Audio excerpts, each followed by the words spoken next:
বাবার একমাত্র ছেলে তার বাবাকে প্রথমবারের মতো বৃদ্ধাশ্রমে রেখে ফিরছিল। রাস্তার মাঝে ফোন এলো। তার বউ ফোন করে বলছে, তুমি আর একবার বৃদ্ধাশ্রমে ফিরে যাও, একটা কথা বলতে ভুল হয়ে গেছে।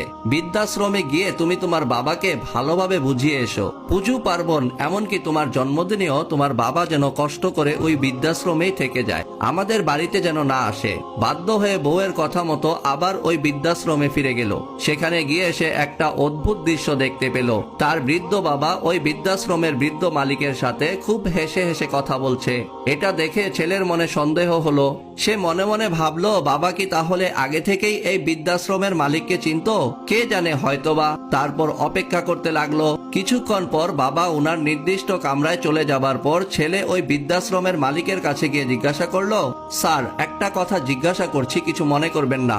আমি বলছি যে একটু আগে আপনি বাবার সাথে যেইভাবে কথা বলছিলেন তাতে আমার কেন জানি মনে হচ্ছে আপনারা পূর্ব পরিচিত। সত্যিই কি তাই? অনাথ আশ্রমের মালিক বললেন, হ্যাঁ, উনাকে আমি প্রায় 40 বছর আগে থেকে ভালো করে চিনি এবং জানি। আমি জানি না কোন পরিস্থিতিতে উনি আজ এই বৃদ্ধাশ্রমে এসেছেন, তবে মনের দিক থেকে আপনার বাবা একজন বড় মনের মানুষ। ছেলে বলল, আমি তো সেটাই জানতে চাইছি, বাবাকে কিভাবে চিনলেন?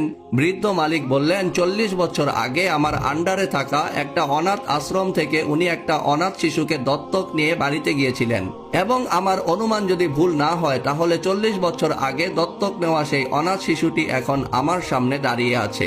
এই কথা শোনার পর ছেলেটির আর বুঝতে বাকি রইল না 40 বছর আগের সেই অনাথ শিশুটিই যে উনি। ছেলেটির চোখ দিয়ে অঝোর ধারায় অশ্রু ঝরতে লাগলো। ছেলেটি হাউ মাউ করে কাঁদতে লাগলো। আর দেরি না করে দৌড়ে তার বাবার কক্ষে গিয়ে ওনার পা ধরে কান্না করতে লাগলো। বৃদ্ধ বাবার পা ধরে বলতে লাগলো, আমাকে মাফ করে দাও, আমি অনেক বড় ভুল করে ফেলেছি। 2 দিনের ভালোবাসার জন্য 40 বছরের ভালোবাসাকে আমি ভুলে গেছি। ছেলের এই করুণ দৃশ্য দেখে বাবাও কেঁদে ফেললেন। তিনি ছেলেকে পা থেকে তুলে বুকে জড়িয়ে ধরে বলতে লাগলেন, ধুর বোকা ছেলে, এর জন্য কান্না করতে আছে? আমি তো তোকে মাফ করেই দিয়েছি। এবার ছেলেটি কান্না থামিয়ে বাবাকে সেই বৃদ্ধাশ্রম থেকে নিয়ে বাড়ির দিকে ফিরে গেল।